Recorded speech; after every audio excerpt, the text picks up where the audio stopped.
The chandelier of the Hanil Grand Ballroom held 4,000 crystals, and Dahlia Bennett Yoon had chosen every single one of them. Nobody in the room knew that. Not the board members raising champagne to her husband. Not the journalists photographing the marble columns she had sourced from a quarry outside Florence. Not the woman in the red dress currently laughing at something Jae-sung whispered into her ear. Dahlia stood near the east entrance holding her husband's cufflinks in her palm, the ones he'd left on the bathroom counter that morning, the ones his assistant had texted her about at 4 in the afternoon like she was a courier service and not a wife. The gold was warm now from how long she'd been holding it, 40 minutes. He hadn't looked at her once. She had learned, over 6 years of marriage, to read a room the way other people read weather, and tonight, the room felt wrong. Executives who used to bow to her were angling their shoulders away. The event coordinator wouldn't meet her eyes. Even the servers seemed to move around her like she was a piece of furniture scheduled for removal. She smoothed the front of her champagne-colored gown. The stylist Jae-sung insisted on had ordered it a full size too small, and when Dahlia had asked, quietly, if they could exchange it, the woman had smiled with all her teeth and said, "Maybe think of it as motivation." Dahlia had worn it anyway. She had gotten very good at wearing things that hurt. 20 minutes earlier, she had stood in the powder room off the mezzanine, gripping the edge of a gold-veined sink, practicing her face. 2 women had come in without checking the stalls. She knew their voices, wives of board members, women she had seated at her own dinner table and fed with her own recipes translated into their preferences. "Did you see what she's wearing?" the first one said. "The stylist dresses her. Poor thing probably can't tell anymore. Not the dress, her. Honestly, after tonight it won't matter. My husband says it's already done. The Seo girl's father signed the term sheet Tuesday. The wedding pays for the whole Cheongdam expansion." A pause, water running, the snap of a lipstick cap. She was useful once, I'll give her that. The Chicago thing. But you can't take that to a shareholders' meeting, can you? Laughter, soft and expensive, and the door swinging shut. Dahlia had stood there for a long moment, looking at the woman in the mirror, a woman with her mother's cheekbones and a stranger's dress, and she had thought, with terrible clarity, they're not even trying to hide it anymore, which means whatever is coming has already come. Then she had reapplied her lipstick with a steady hand, because her mother raised her to never let them watch you break, and gone back downstairs. She crossed the ballroom to give her husband his cufflinks. That was all she meant to do. Cross the room, hand him the small gold weight she'd been carrying like a duty. Maybe he would say thank you. 6 years ago he used to kiss the inside of her wrist when she fixed his collar. She was 10 feet away when the woman in red put a hand flat on Jae-sung's chest, and Jae-sung let her. The woman was Seo Ara, 26, daughter of the Seo Group chairman. 2 million followers who watched her drink morning celery juice on a terrace in Hanamdong. Dahlia knew all of this the way you know things about a storm that has been circling your house for months. "Do it now," Ara said, low, laughing, her eyes flicking toward Dahlia and then away, like Dahlia was a passing waiter. "You promised, before the toast." And Yoon Jae-sung, chief executive of the Yoon Hanil Group, a man who once stood in a Chicago hotel lobby with rain in his hair and told Dahlia she was the most interesting person he had ever met, turned around. He looked at his wife, the way a man looks at a stain. "Here," Dahlia said. She opened her palm. "You forgot these." He didn't take them. The nearest circle of executives had gone quiet in that hungry, deliberate way people go quiet when they've been waiting for a show. Somewhere to her left, a phone rose above the crowd. Camera lens patient and black. "I want a divorce," Jae-sung said. The words landed in the middle of a string quartet playing something soft. Dahlia heard the cello continue for 2 more bars before the musician faltered. "Jae-sung," she said. Her voice stayed level. It astonished her, distantly, that it stayed level. "Not here." "Yes, here," he said. And now he raised his voice just enough, just deliberately enough, that she understood this was staged, that the audience was the point. "Everyone already knows. You're the only one still pretending. Look at yourself." He gestured at her, one clean flick of the wrist, a man returning a dish at a restaurant. "You're too fat for me. You've been too fat for 2 years. I have an image, and every time you stand next to me you cost me something." Someone laughed. It was cut short, but it existed, and Dahlia would hear it for months. The room did not spin. That was the strange thing. The room became very, very still and very sharp, and she could see everything, the sweat on the event coordinator's lip, the way Ara had angled her body so the cameras caught her good side, the 4,000 crystals she had chosen one October afternoon when she was 27 and believed she was building something that included her. Dahlia looked down at the cufflinks in her hand, then she stepped forward, took her husband's hand, and pressed them into it, folding his fingers closed the way you'd close a child's fist around lunch money. "You'll want these," she said quietly. "You've never once dressed yourself." She turned. The crowd parted, not out of respect, out of appetite, everyone wanting a clean view of her face, and she gave them nothing, chin level, steps unhurried. 8 years of being told to shrink, and the one thing they'd accidentally taught her was how to hold a shape under pressure. She made it through the lobby. She made it past the doorman who had known her for 6 years and who looked at his shoes. She made it down the marble steps she had designed to catch the light of the porte cochere, and then the sky opened up, and the rain came down like it had been holding its breath all night too. She stood in it. Her car, of course, was Jae-sung's car. Her driver was Jae-sung's driver. Her phone was in a clutch she had left on a table in a ballroom she was never going to enter again. The rain flattened her hair in seconds. It was almost a relief, having a reason to be wet-faced. She didn't hear the man approach. She only noticed when the rain above her head stopped, and she looked up into the black canopy of an umbrella, and then at the hand holding it, and then, briefly, at him. Tall, dark coat, no logo, the kind of plainness that costs more than ornament. He wasn't looking at her with pity, which she would have hated, or curiosity, which she would have hated more. He was looking out at the street, giving her his shoulder and his silence, holding the umbrella over her like it was the most ordinary thing in the world to stand in a downpour keeping a stranger dry. "I'm fine," she said. "I know," he said. He kept the umbrella where it was. A black car slid to the curb in front of them. He pressed the umbrella handle into her hand, wrapped her fingers around it without touching them, the warmth of his palm hovering a centimeter above her knuckles.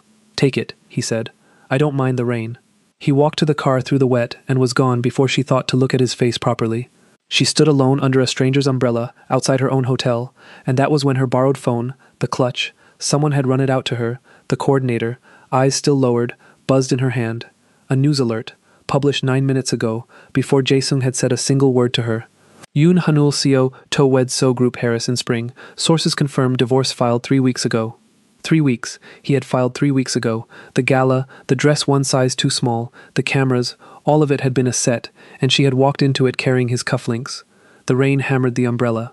Dahlia read the headline twice, and something in her chest that had been bent for years quietly finished breaking, and something else, something older and harder, opened one eye. The law offices of Kwon and Baek occupied the 31st floor of a tower in Gwanghwamun, and the conference room smelled like new leather and old money. Dahlia sat on one side of a table long enough to seat 12, on the other side sat 3 of Jae-sung's attorneys. Jae-sung himself had not come. Of course he hadn't. He sent lawyers the way other people sent condolence flowers. The prenuptial agreement is unambiguous, the senior attorney said, sliding the document across the glass. Assets acquired through the marriage remain with the party who generated the capital. Mrs. Yoon contributed no capital. No capital, Dahlia repeated. No financial capital, the attorney amended smoothly, as if that were a kindness. She looked at the paper. 6 years. The flagship hotel concept she had sketched at their kitchen table when the board wanted to fire him, the investor dinners she had hosted, in Korean she'd taught herself from library books and humiliation, the design language of 11 properties, the 4,000 crystals. None of it was capital. It had all been absorbed, quietly, into the great sponge of his name. Her own lawyer, a tired woman named Grace O, whom Dahlia could barely afford, leaned in. "We can contest. For what?" Dahlia asked softly. "Half of a man who announced me like a defect?" She signed. She watched her married name come off her like a coat that had never been cut for her shoulders anyway. Bennett. Dahlia Bennett. She wrote it slowly, and it felt like the first true sentence she'd written in years. Outside, the December air was clean and brutal. She had 11 days to vacate the penthouse, 1 suitcase of clothes that were hers before the stylists, and a checking account that would survive perhaps 4 months of a city like Seoul. That night, she checked into a business hotel in Mapo with thin towels and a view of a parking structure, and discovered what the internet had been doing with her life. The clip had 4 million views. Someone had subtitled it in 6 languages. There were slow-motion edits of her face at the exact moment he said the word fat, set to sad piano, and comment sections that ranged from cruelty so casual it read like weather reports, to strangers in Lagos and Atlanta and Manila typing paragraphs of fury on her behalf. One comment had 200,000 likes. It said, "Watch her hands." She folded his fingers around those cufflinks like she was tucking him in. That woman buried him politely, and he doesn't even know he's dead. Dahlia read that one 4 times. Then she closed the laptop, ran the shower as hot as the pipes allowed, and cried for exactly as long as the hot water lasted, which was 11 minutes, and when it went cold she turned it off, and that was the last time. She had given that marriage 6 years. She decided, standing on a cheap bath mat in a rented room, dripping, that it could not have her 12th minute. She also had a stranger's umbrella. It was, on inspection, an absurdly beautiful object. Ebony handle, hand-stitched canopy, along the inside of one rib, embroidered in gray thread you'd only find if you were the kind of person who looked, a single crane in flight. 3 days later she found the crane again, stitched into the corner of the doorman's pocket squares at the Astor Hotel in Cheongdam, A quiet, severe building she had always admired the way designers admire a rival's restraint. She came to return the umbrella. She stayed because it was cold, because the lobby lounge smelled like bergamot, and because for the first time in a decade, nobody in a hotel knew who she was. She ordered the cheapest tea on the menu and made it last 2 hours. She sketched on a napkin, an old habit, her hand moving before her permission, redrawing the lounge around her. It was a beautiful room that had been arranged by someone who had never sat in it.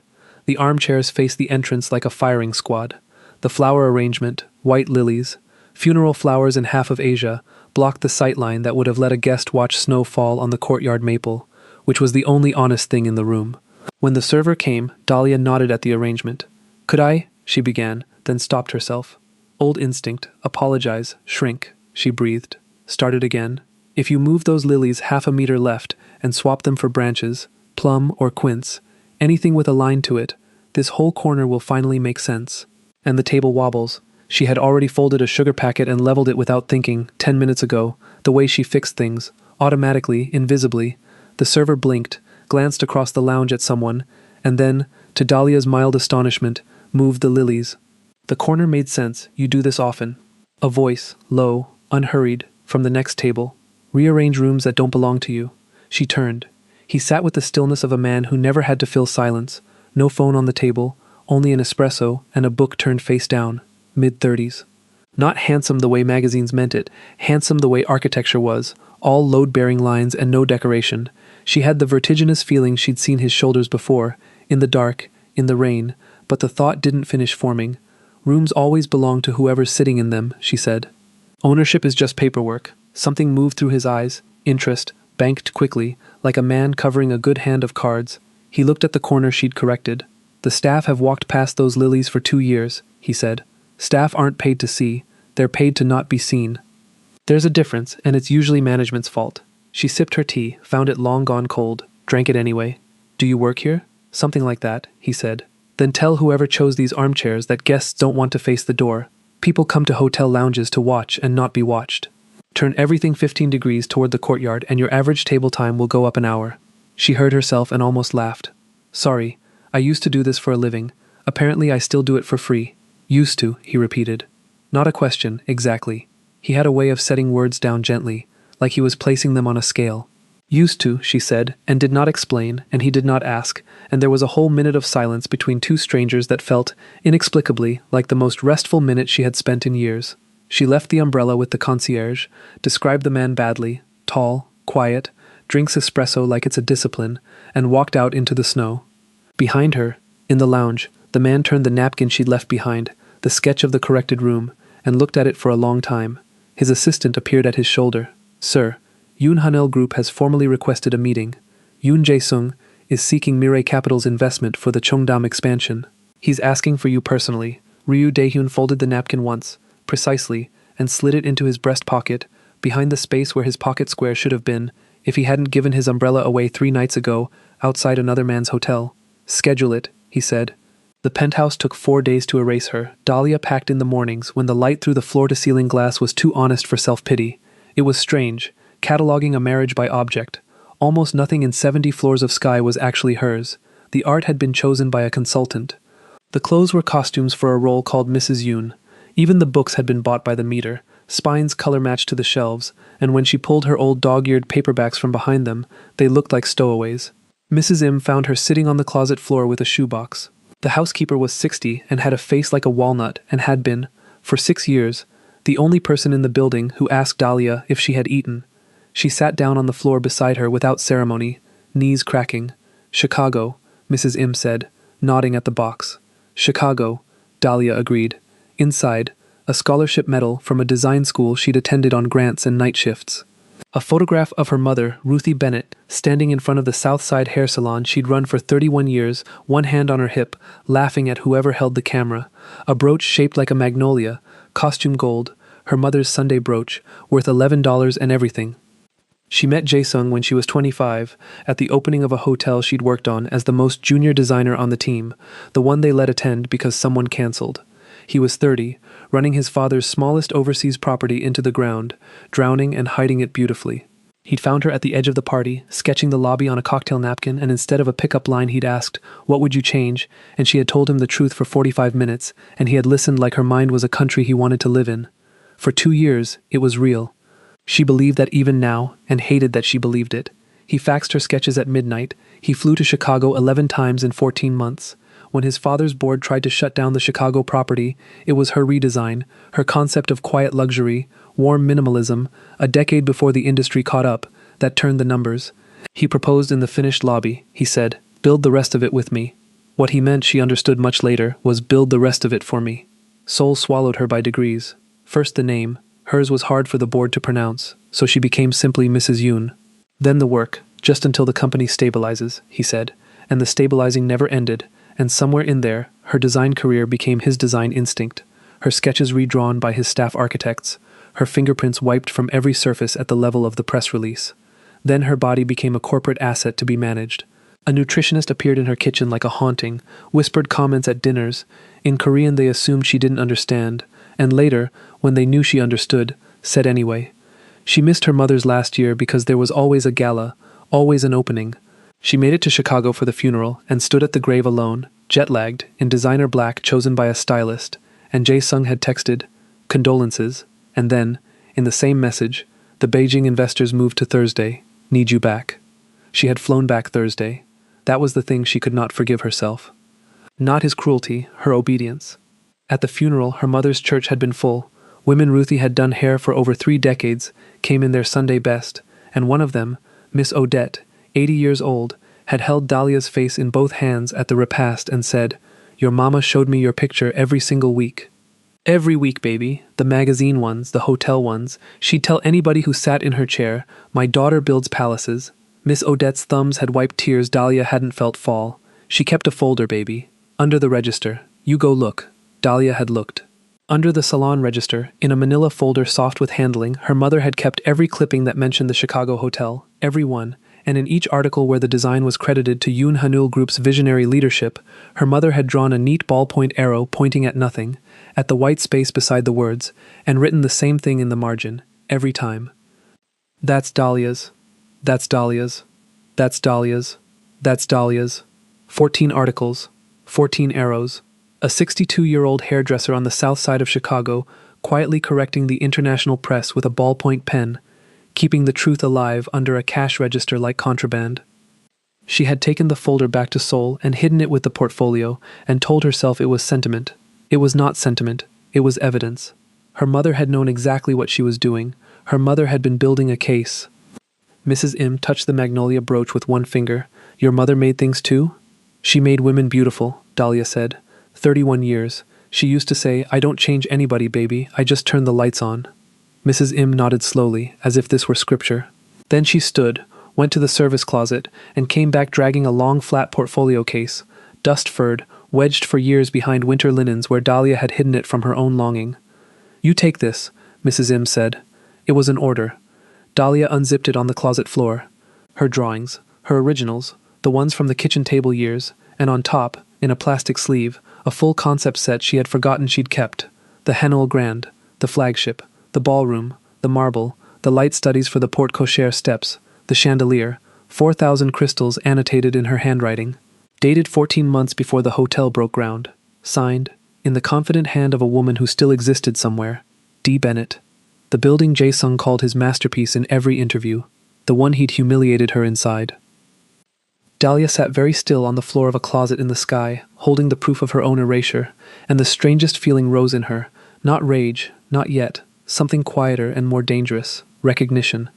"There you are," she thought. Her phone rang. Unknown number, a sole exchange. She almost let it die. On the last ring she answered. "Is this Ms. Bennett?" A crisp voice. Not Mrs. Yoon. Ms. Bennett. 2 syllables she hadn't heard aloud in 6 years, and they landed like rain on something parched. Speaking. "My name is Song Jia. I'm calling from Mirai Capital, from the office of the chairman." She paused, and there was something almost puzzled in her professionalism, as if she herself couldn't quite explain the instructions she'd been given. "The chairman would like to know if you're available," he says, and I'm quoting him exactly. "He'd like to discuss the 15 degrees. Dahlia looked down at the portfolio, at her own name, at the magnolia brooch on the carpet catching the last of the afternoon light. "Tell him," she said, "I don't work for free anymore." There was a silence on the line, and then, unmistakably, in the background, a low sound that might have been a laugh. The Marigold was a 28-seat restaurant in a crooked Itaewon alley, and it belonged to Antonia Bennett Cole, who answered to Tony and absolutely nothing else, and who opened her door at 7 in the morning to find her cousin standing on the step with one suitcase, one portfolio case, and 11 months of unshed exhaustion.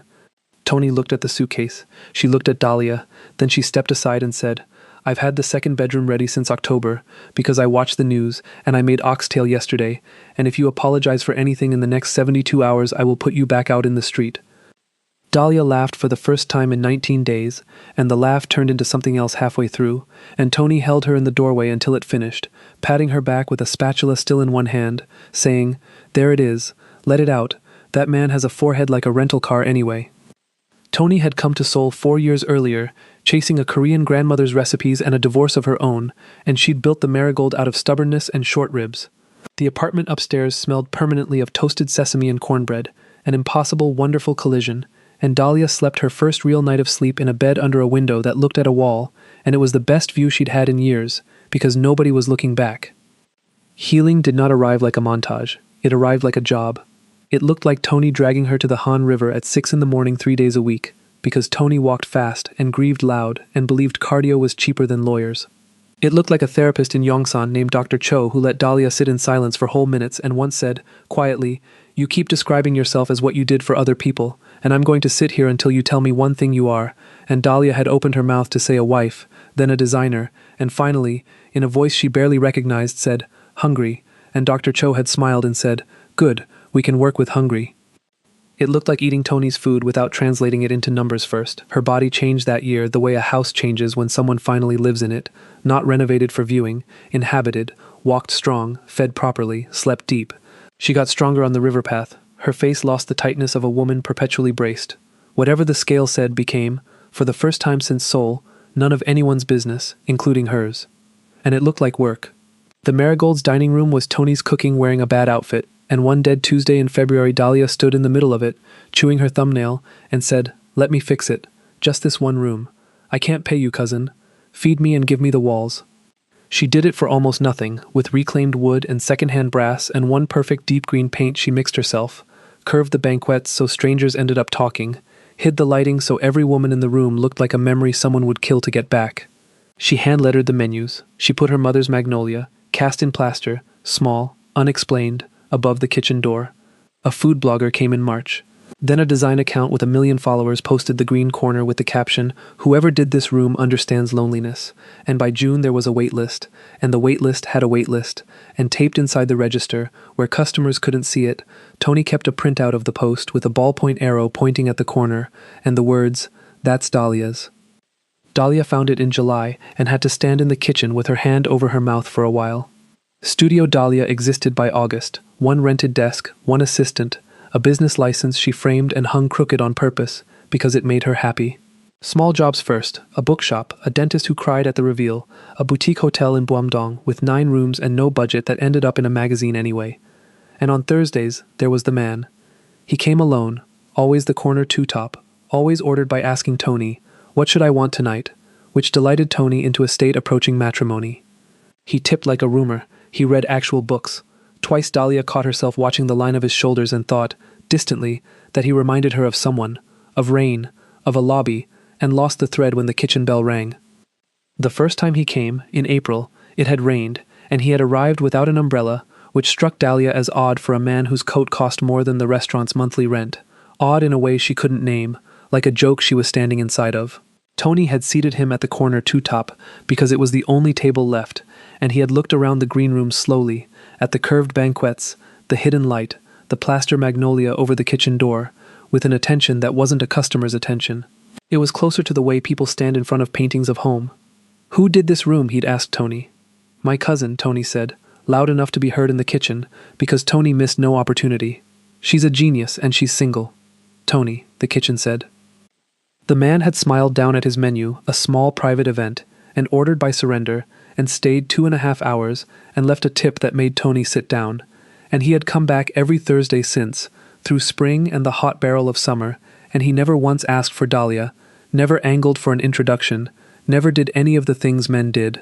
He simply arrived and read and ate and watched the room work, and sometimes, when Dahlia came out of the kitchen to fix something, a flickering bulb, a draft, a table's wobble, she would feel his attention like sun through a window, warm and unhurried and asking for nothing, and she found, to her enormous irritation, that she had started checking whether the corner table was set on Thursdays before she checked anything else. "He's here for you, you know," Tony said one night, drying glasses. "He's here for your Galby Jim. Cousin." Tony set the glass down with the patience of a woman explaining gravity. "That man watched you fix the wobbly leg on table 9 with a folded coaster and looked at you like you'd raised the dead. Nobody feels that way about Galby Jim." Dahlia flicked her with a towel and did not think about it, in the way that women think about nothing else for 3 days. Then, on a Thursday in September, 1 year almost to the week since the rain, the industry press exploded. Mirae Capital, the most secretive money in the country, was finally developing the legendary empty lot in Cheongdam, a full luxury flagship, and it was doing something no chaebol did. An open design competition, anyone could submit. The shortlist would be announced in October. Tony slid the article across the counter with one finger, eyebrows already at her hairline. Dahlia read it twice, then she looked up and said, quietly, "Tony, look at the last paragraph." The shortlist, 3 firms, would present final concepts at a gala in December, venue to be announced, and the article's final line, the reason Tony's eyebrows had achieved orbit, was a quote from an unnamed Mirae insider, saying the chairman had personally insisted on one criterion above all others. "We're not looking for the biggest name," the insider said. "The chairman says he wants the one who fixes things nobody asked them to fix." Studio Dahlia made the shortlist, and the trade press called it a shock, and Dahlia laminated the announcement and gave it to Tony for the register. Mirae Capital ran its design reviews out of a 40th floor room with a table of raw black walnut, and it was known, the way weather is known, that the chairman never attended vendor sessions. He attended hers. The first time, staff visibly recalibrated around his presence like iron filings around a magnet. He sat at the far end, said nothing for 50 minutes, and watched. Dahlia presented the way she'd presented at 24, before anyone taught her fear. Halfway through, a junior Mirae analyst asked a question the room clearly considered stupid, about why she'd oriented the lobby off-axis, and 2 directors began talking over him, and Dahlia stopped, waited for silence, and said, "Actually, his question is the whole project," and answered it for 10 full minutes, directly to the kid, whose ears went red with vindication. At the end, the chairman spoke for the first time. "Your budget line for the atrium is wrong," he said. The room froze. Dahlia checked her own document, then looked up. "No," she said. "Yours is. Your quantity surveyor priced Italian travertine. I specified Korean granite from Pocheon. It's better in your climate. It ages instead of staining, and it's a third the cost. If you'd like to spend the difference, spend it on your staff corridors." She turned the page.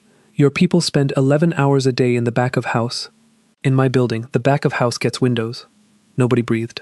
The chairman of Mirae Capital looked at her down the length of the black walnut table, and something happened at the corner of his mouth that 2 vice presidents would later describe, in hushed tones, as almost a smile. "Windows," he repeated, like he was setting the word down on a scale. "Windows," she said. After that he came to every session, and Dahlia began to notice him back, because noticing was her profession. She noticed he remembered every number from every previous meeting without notes. She noticed he asked questions the way surgeons cut, once, precisely, no flourish. She noticed that when she spoke, he angled his whole chair toward her, not his neck, his chair, and that he did this for no one else. What she did not know was what he noticed. Ryu Daehyun had built Mirae from a dead textile firm into $40 billion by seeing what people did when they thought it didn't count, and Dahlia Bennett was the only person he had ever met who behaved as if everything counted and nothing was being counted. He watched her straighten the crooked Liufan print in his own boardroom on her way out, absently, the way other people close a drawer. He watched her learn the names of the 40th floor staff. The security man's daughter had just passed her exams. The coffee woman's mother was ill. He knew this now only because Dahlia asked them in the elevator. He watched her let her coffee go cold and drink it anyway, every session, and one afternoon he had a cup brought to her lukewarm from the start, and she looked down at it, then at him, eyes narrowed, and said, "You notice that? You drink it cold. You start it hot so it lasts longer. You do the same thing with good news." The room had gone very quiet. Dahlia held his gaze for a moment too long to be professional, and then said, softly, "That's an unsettling talent, Chairman Ryu." And he said, "So I've been told," and did not look away. On a site walk in late October, the Cheongdam lot raw and fenced under a hard blue sky, the group came upon a stray cat that had made a den in a stack of drainage pipe, thin, wary, one ear ragged, and the project manager moved to call someone to deal with it, and Dahlia said, "Don't," and crouched in her sight boots in front of $40 billion worth of entourage, and simply waited, hand loose and open on her knee, not reaching, not coaxing. The cat watched her for a long minute, then it touched its nose to her fingers. "You don't reach," Daehyun said, later, as the group walked the foundation line. It wasn't quite a question. "Reaching is about you," she said, citing down a chalk line. "Waiting is about them. Everything worth having comes to an open hand eventually, Chairman." She glanced up, and something wry crossed her face. "Or it doesn't, and then it was never yours, and you've saved yourself the vet bills." He laughed. Out loud, once, an actual sound, and half his staff turned around to see what impossible thing had occurred. Song Jia wrote the date in her private file. There was a line item on the next site budget for a heated shelter, feeding station, and veterinary care, coded discreetly under pest management. Dahlia found it during her audit. Of course she found it. She found everything, and said nothing. But the following Thursday at the Marigold, she sent his table dessert, unordered, and stood in the kitchen doorway while he looked at it, then at her, the whole restaurant between them, and she said, one word, pest management, and he said nothing at all, but he ate every bite, and Tony, watching this entire exchange with a dish towel pressed to her chest, whispered, "I am going to have to cater this wedding." He noticed the flinch too. A photographer for the internal newsletter fired a flash without warning during a site walk, and her whole body answered it, a fraction of a second, shoulders up, chin down, a woman bracing for a ballroom, gone so fast no one else saw. Daehyun saw. That evening the photographer received new instructions, no flash photography at any event connected to the Cheongdam project, no exceptions, and no explanation was given, and Dahlia never knew, which was the point. Song Jia, his chief of staff, who had worked for him for 9 years and had watched him dismantle rivals over breakfast without raising his pulse, began compiling a private mental file of anomalies. The chairman kept a framed napkin in his bottom drawer. The chairman had quietly acquired, through a shell entity, the umbrella company, the actual company that made the umbrellas, and when she'd asked why, he'd said, "They stitch things that last," and turned back to his window. The chairman ate dinner every Thursday at a 28-seat restaurant in Itaewon, and returned to the office afterward with the residue of a smile that took hours to fully leave his face. "Sir," Jia said finally, "one October evening, because 9 years buys you one impertinent question a year." "The designer, Miss Bennett, is there something I should know?" Daehyun was standing at the window with the city coming on below him like circuitry. "A year ago," he said, "I watched a woman get executed in a ballroom. Everyone filmed her face. I couldn't stop watching her hands. She folded a man's fingers around his own cufflinks while he was ending her life in public.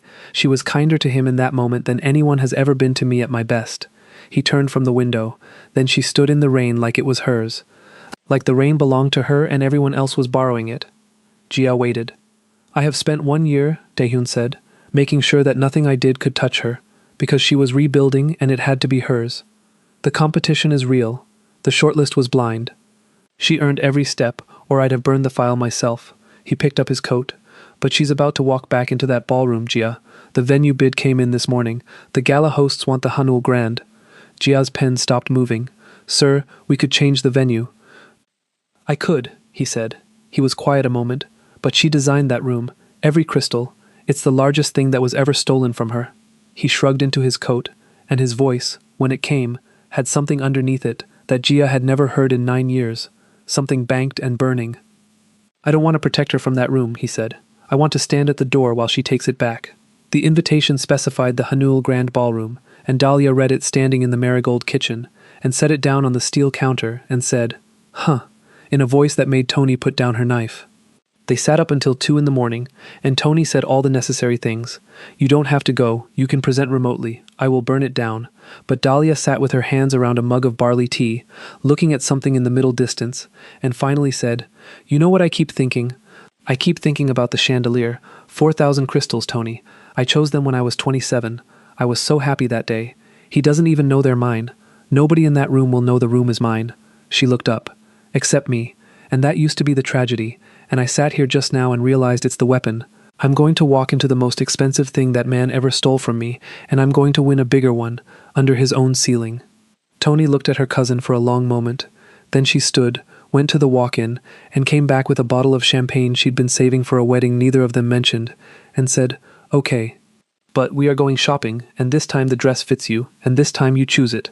The dress she chose was deep green, the marigold green, the green she had mixed with her own hands, cut like a decision, and when she came out of the fitting room, Tony made a sound that brought staff running from 3 departments.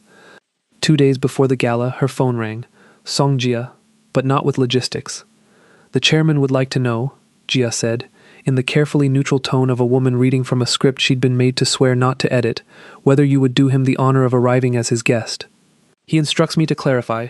Her voice flickered, 1 degree, toward humanity, not as Mireille's designer, as his guest. He also instructs me to tell you that if you prefer to arrive alone, his car and his door are yours anyway, and the question will never be asked again. Dahlia stood in her studio with the phone against her ear and her heart doing something unscheduled.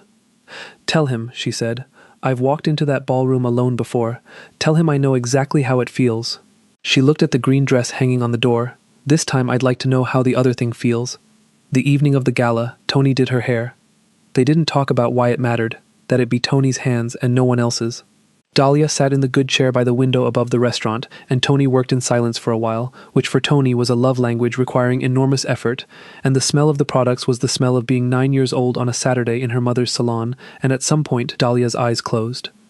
Your mama would lose her whole mind tonight, Tony said softly, working an edge.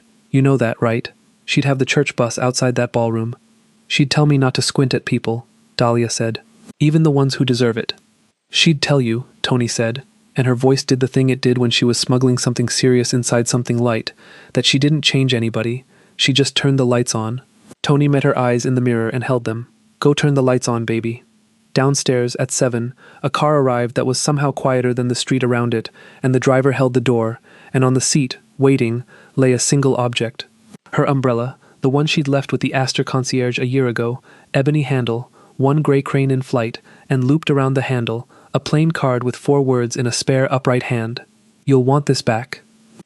Dahlia sat very still in the moving car, holding the umbrella across her lap like something rescued, while a year rearranged itself in her head. The rain, the shoulder, the espresso. I don't mind the rain. What would you change? The corner table on Thursdays, the man who never reached, an open hand, waiting, and she began, quietly, in the dark of the car, to laugh, and then not quite to laugh, and she pressed the back of her hand to her mouth, and said, out loud, to no one, Oh, you patient son of a gun. The night of the gala, the Hanil Grand wore its 4,000 crystals, and the cameras were stacked 5 deep at the entrance, because everyone who mattered had come to watch 3 firms fight for the country's biggest project, and because everyone who read gossip had come to watch Yoon Jae-sung, whose company was shortlisted too, and whose spring wedding had somehow never happened, and whose year, if you followed the financial pages closely, had been going very quietly, very badly. Jae-sung stood near the head of the room, thinner than last year in the way that stress makes men thin, with Seo Ara at his elbow, wearing an engagement ring and an expression like a contract under renegotiation.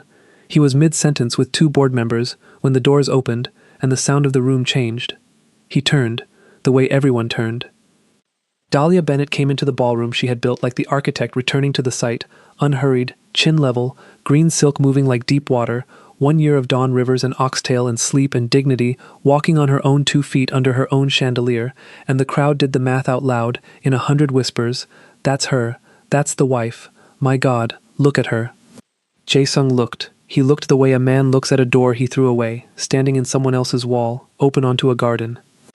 She was not thinner or heavier than the woman he'd discarded. She was simply, unmistakably, more present, more alive, more certain, glowing with the specific radiance of a woman who eats and sleeps and laughs and is loved by her own life. And he understood, in 1 vertiginous second, in front of witnesses, that whatever he had said a year ago in this room, the truth was standing in the doorway wearing green. She had never been too much for him. He had been too small for her. Everyone could see it. Ara could see it, and her hand tightened on his arm like a lion. And then the whispers doubled, because Ryu Daehyun of Mirai Capital, the man nobody photographed, the money everyone in the room had knelt to at some point, came through the doors half a step behind her, at her shoulder, unmistakably with her, and offered Dahlia his arm. She took it. Jae-sung started across the floor before his board members could stop him. He arrived in front of them with a face that had rebuilt itself into warmth, both hands extended, voice pitched for the nearest journalists. Dahlia, he said, you look, my God, you look incredible. It's been too long. Has it, she said, pleasantly, and did not give him her hand. You've changed, he said, softer, leaning in, and there was something raw underneath it, something almost sincere, which was the most offensive thing about it. No, Dahlia said. I stopped shrinking. You've just never seen me at scale. The nearest journalist wrote that down. Jae-sung's smile held, barely, and his eyes cut to Daehyun, and he did what men like him always did, reached for the room where he thought his power lived. Chairman Ryu, he said, extending the handshake to him instead. I don't believe you've been introduced to my ex-wife. Daehyun looked at Jae-sung's offered hand until it wilted. Then he placed his own hand, lightly, at the small of Dahlia's back, an ounce of pressure, a continent of meaning, and said, in a voice that carried exactly as far as he wanted it to, You're mistaken. I've known her since the night you introduced her to everyone.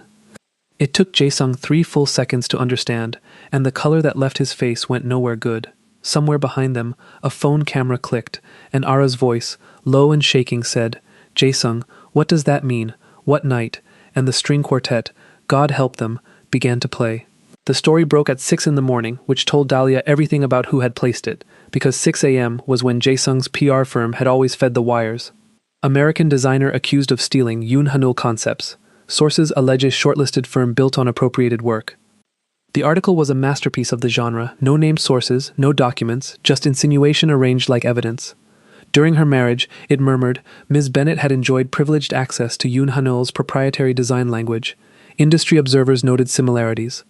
Questions were being raised, by whom, it did not say, about whether Mireille's shortlist had been compromised by a personal relationship with the chairman, and there was the photograph from the gala, his hand at the small of her back, cropped tight, printed large. He had taken the 2 truest things she had, her work and whatever was growing in her chest, and fed them to the wires as crimes. By 9, 2 of Studio Dahlia's smaller clients had called to pause their projects, apologetic, cowardly, kind. By noon, the design forums had chosen teams.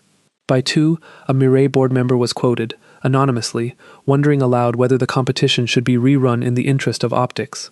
Tony found her at the studio at 10 that night, standing at the pinned-up Cheongdam drawings with her arms folded, very still. Say something, Tony said. You're scaring me.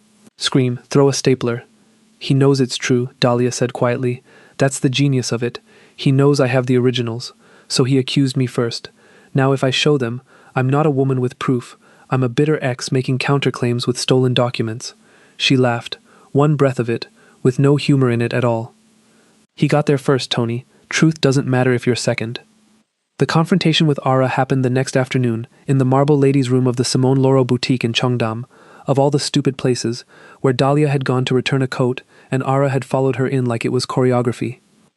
She looked expensive and unslept. The engagement ring was still on, and she kept touching it, a tell, the way you touch a tooth that's dying. You think you've won something, Ara said. I think I'm returning a coat. He watches the video, Ara said, and her voice cracked open on it, and everything ugly and human underneath came through. Did you know that? The gala clip, from last year. I found it in his history, over and over, the part where you walk away. He watches you leave him like it's a wound he pays someone to keep open. She stepped closer, perfume and desperation. I did everything right. I'm everything you're not, and he's still. All he talks about is the Mireille bid. Getting back what's his. She said you'd do this, my mother. She said never marry a man you helped bury his wife. Dahlia looked at this 27-year-old girl, standing in the wreckage of a trap she'd helped build, and then walked into herself, and found, to her own surprise, that what she felt was almost pity.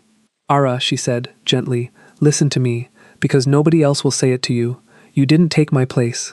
You took my job. The job is holding up a mirror, the exact size he needs, and disappearing behind it. The salary is this. She nodded at the marble, the perfume, the ring. The pension is a ballroom, and a microphone, and everyone you know watching. She picked up her bag. I'm not the warning, sweetheart. I'm the preview. She was at the door when Ara said, very quietly, to her back, he's going to destroy you at the press conference Thursday. Both of you. He's been planning it for weeks. And then, in a whisper that sounded like it was escaping rather than being spoken, look at the venue reservation under his mother's maiden name. Dahlia stopped. She didn't turn around. Why tell me? Silence. And then, in the mirror, she saw Ara twist the dying ring once around her finger. Because she also said, Ara whispered, that when the ship starts sinking, be the one holding a map. That night, Daehyun came to the rooftop of the Astor, where his assistant had told Dahlia he went when he wouldn't answer his phone, and found her already there, leaning on the parapet with the city spread out below like spilled jewelry. Of course she'd gotten up there. His security had probably just opened doors for her. Everyone opened doors for her lately. It was the strangest phenomenon, his entire fortress simply reorganizing itself around her as if she carried paperwork from a higher authority. I'm withdrawing from the competition, she said, without turning around. Tomorrow morning, it kills the story. Your board gets its optics. The project survives. You survive. It's the clean move and you know it. He came and stood beside her at the parapet, not touching, coat shoulder to bare shoulder, and was quiet for a while. My father, he said, was a pattern cutter, and it was so far from what she'd expected that she turned. In a textile mill in Daegu, 30 years. The owners ran it into the ground, stealing from the pension fund, and when it collapsed, the newspapers printed the workers' faces under the word failure. My mother cleaned offices at night so I could sit the university exams. She died the spring before I bought the mill. He said it evenly, a man laying documents on a table.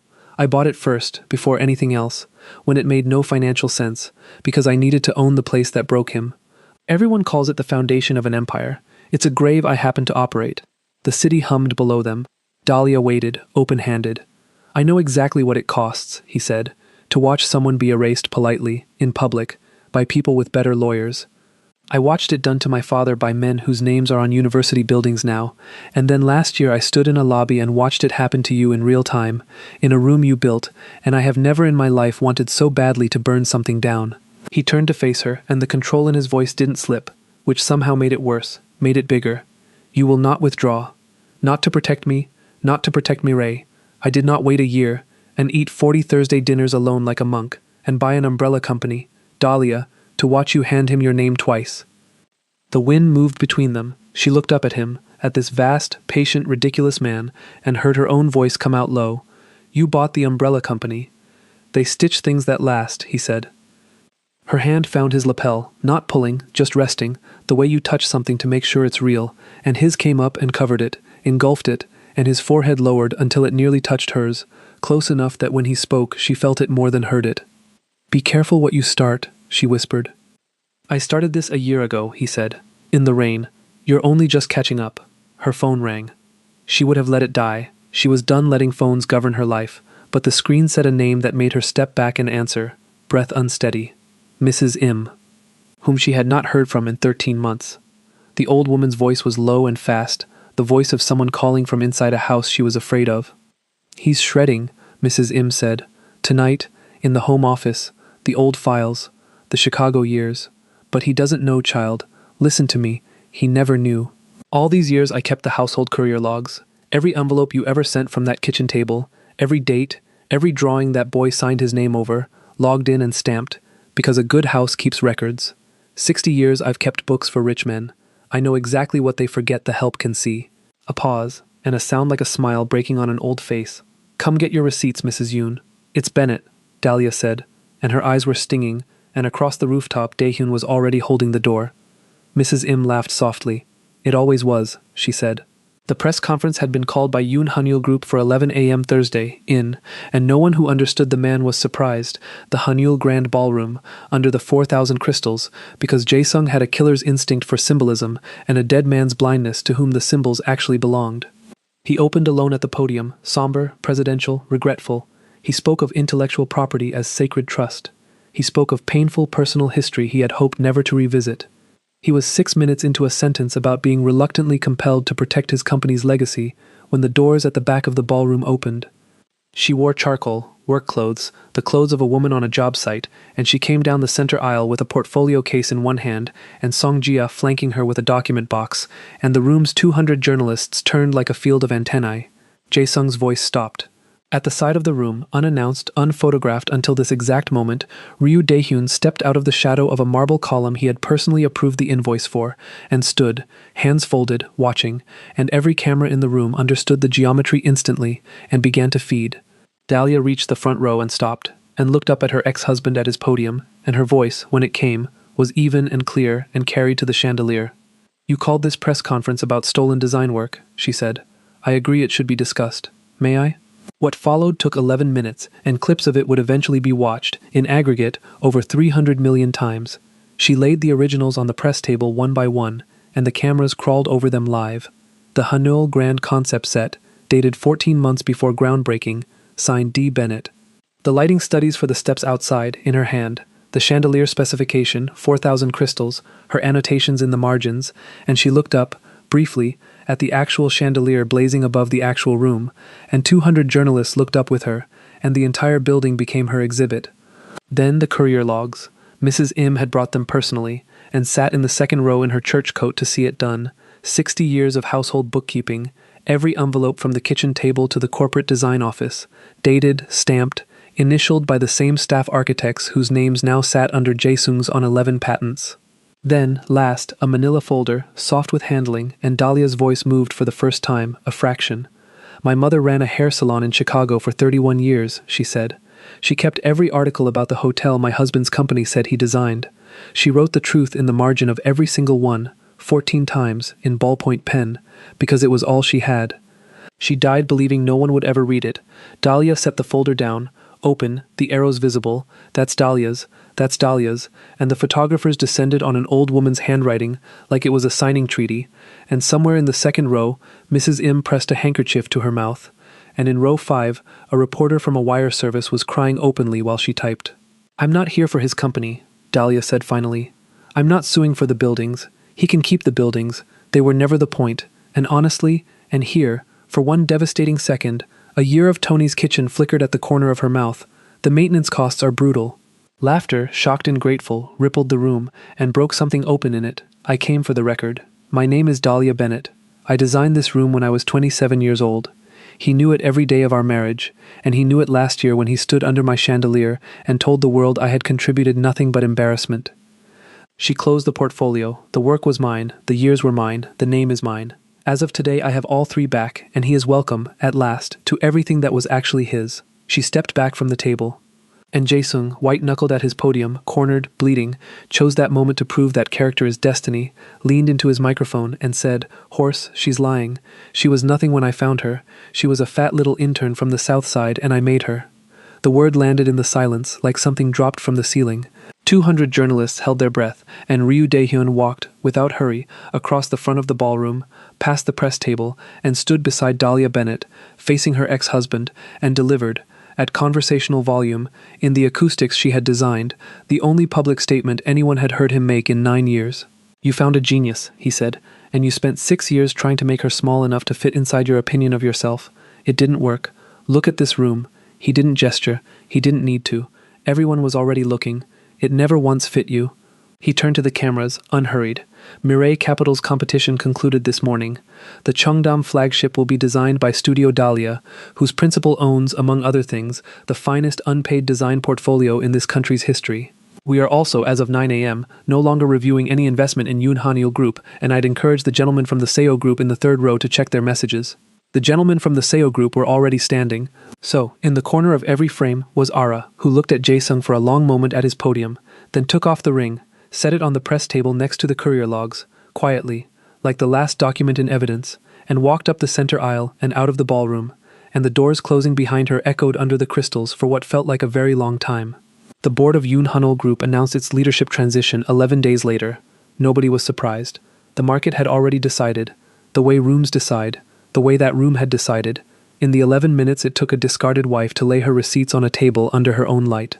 The Marigold closed early that night, one hand-lettered sign, private event, and the private event was 14 people and Tony cooking like the Harvest Festival, and Mrs. Im, 3 glasses of Bokbunja in, telling stories about corporate wives that made Songjia laugh so hard she had to leave the room. Dahlia found Daehyun in the doorway to the kitchen, out of the noise, watching her the way he had watched her for a year, patient, unhurried, certain, and she came and stood in front of him, with her heart walking around outside her body, and neither of them said anything for a while, because they were both fluent in silence. It was the first language they'd ever spoken to each other. "I keep thinking about something," she said finally. "A year ago you watched a man tell the whole world I was too much. Too much wife, too much woman, too much trouble." She looked up at him. "You've had a year of Thursdays to check, so, tell me the truth. Is it true?" He considered it with the gravity he gave term sheets. "Yes," he said. She blinked. "You are far too much," Daehyun said, "for a man that small." His hand came up and rested along her jaw, thumb at her cheekbone, the first time he had ever touched her face, and it was the most careful thing $40 billion had ever done. "For me," he said, "you're the first thing in my life that's ever been enough." She kissed him, or he kissed her.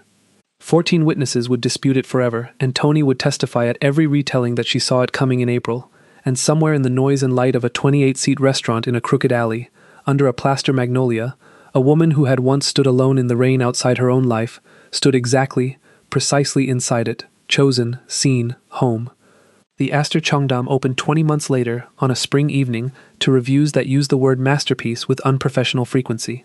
The back of house had windows. The staff canteen had the second-best view in the building. By the entrance, set into Pocheon granite that would age instead of stain, a small bronze plaque read, designed by Dahlia Bennett, and beneath it, smaller, at her insistence, for Ruthie, who turned the lights on, it rained on opening night.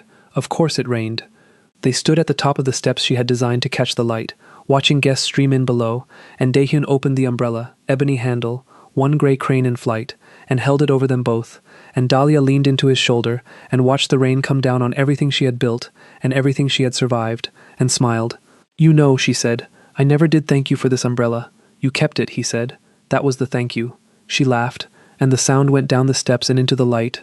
Then she took the handle from his hand and held it over the two of them herself, and said, "Come on, Chairman, it's our room," and, taking the arm of the man who had waited in the rain for her twice, walked in.